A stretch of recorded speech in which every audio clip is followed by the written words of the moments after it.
त्रेता युग में राक्षस राज रावण का बहुत आतंक था। देवता भी उससे डरते थे। रावण श्रीलंका का राजा था। वह मानव जाति पर अत्याचार करता था। रावण को मानव जाति से बचाने के उद्देश्य से भगवान विष्णु ने श्री राम का अवतार लिया था। आइए अब विस्तार से जानते हैं श्री राम कथा के बारे में। इससे पहले अगर आप मेरे चैनल पर नए आए हैं तो चैनल को सब्सक्राइब कर दीजिएगा। वीडियो अच्छी लगे तो शेयर और लाइक कर दीजिएगा। अयोध्या नगरी में दशरथ नाम के राजा हुए, जिनकी कौशल्या, केकई और सुमित्रा नामक पत्नियां थीं। कौशल्या के गर्भ से राम का, केकई के गर्भ से भरत का और सुमित्रा के गर्भ से लक्ष्मण और शत्रुघ्न का जन्म हुआ था। राजकुमारों के थोड़े बड़े होने पर आश्रम की राक्षसों से रक्षा हेतु श्री विश्वामित्र राजा दशरथ से राम लक्ष्मण को मांगकर अपने साथ ले गए। राम ने ताड़का और सुबाहु जैसे राक्षसों का वध किया और मरीच को समुद्र के पार भेजा। धनुष यज्ञ हेतु राजा जनक के निमंत्रण पर विश्वामित्र राम और लक्ष्मण के साथ उनकी नगरी मिथिला पहुँचे और रास्ते में गौतम मुनि की स्त्री अहिल्या का उद्धार भी किया। मिथिला में जब राम ने शिव धनुष उठाने का प्रयत्न किया तब वह बीच में से टूट गया। जनक के अनुसार धनुष को उठाने वाले से सीता का विवाह कर दिया गया। राम और सीता के विवाह के साथ साथ भरत का मांडवी से, लक्ष्मण का उर्मिला से और शत्रुघ्न का श्रुति कीर्ति से विवाह करवा दिया गया। राम के कुछ समय विवाह के समय पश्चात राजा दशरथ ने राम का राज्याभिषेक करना चाहा। तब मंथरा, जो कि केकई की दासी थे, ने केकई की बुद्धि भ्रष्ट कर दी। बुद्धि भ्रष्ट होने के कारण केकई ने राजा दशरथ से वरदान में भरत को राजा बनाया जाए और राम को 14 वर्ष का वनवास में भेजा जाए, ऐसा वचन लिया।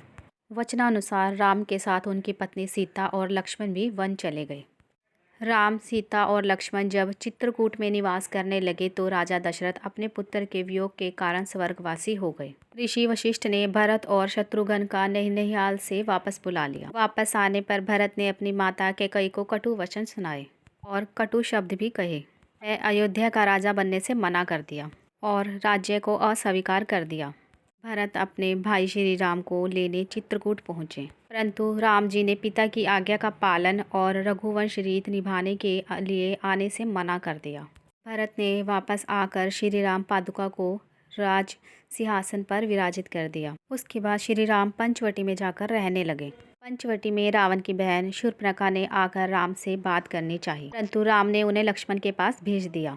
लक्ष्मण ने शत्रु की बहन समझ शूर्पणखा की नाक काट दी। शूर्पणखा अपने भाई रावण के पास पहुंची और अपने अपमान का बदला लेने को कहा। बदले के रूप में रावण ने छलपूर्वक सीता का हरण कर लिया और अपने साथ लंका ले आया। रास्ते में जटायु ने सीता को बचाने के लिए रावण से युद्ध किया, परंतु रावण ने तलवार से प्रहार कर जटायु को अधमरा कर फेंक दिया। सीता को ना पाकर राम अत्यंत दुखी हुए और सीता की खोज में निकल पड़े। रास्ते में जटायु से भेंट होने पर राम को रावण के द्वारा अपनी दुर्दशा होने व सीता को हार कर दक्षिण दिशा की ओर ले जाने की बात बताई। ये सब बताने के बाद जटायु ने अपने प्राण त्याग दिए। राम ने उनका अंतिम संस्कार कर दिया।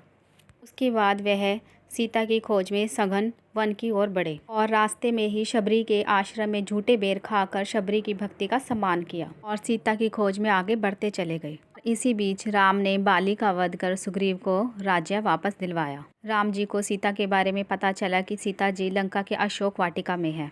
श्री राम जी के भक्त हनुमान जी ने सीता को लाने के लिए कई प्रयास के बाद सीता माता से भेंट की। उन्हें राम जी की मुद्रिका दी और चलने को कहा। सीता ने कहा कि राम स्वयं मुझे लेने आए और रावण का वध करें। सीता ने चूड़ामणि देकर हनुमान जी को विदा किया। राम जी समुद्र पर पुल बनाकर सेना के साथ लंका पहुंचे और रावण के परिवार के एक एक सदस्य से युद्ध कर उनका वध किया। अंत में रावण और राम का युद्ध, जो कि बहुत भयानक था, उसमें भी विभीषण की सहायता से राम ने विजय प्राप्त की। सीता को पाकर राम अपने नगरी लौट आए। अयोध्या नगरी लौटने पर लोगों ने राम का भव्य स्वागत किया और चारों ओर रोशनी के दिए जलाए।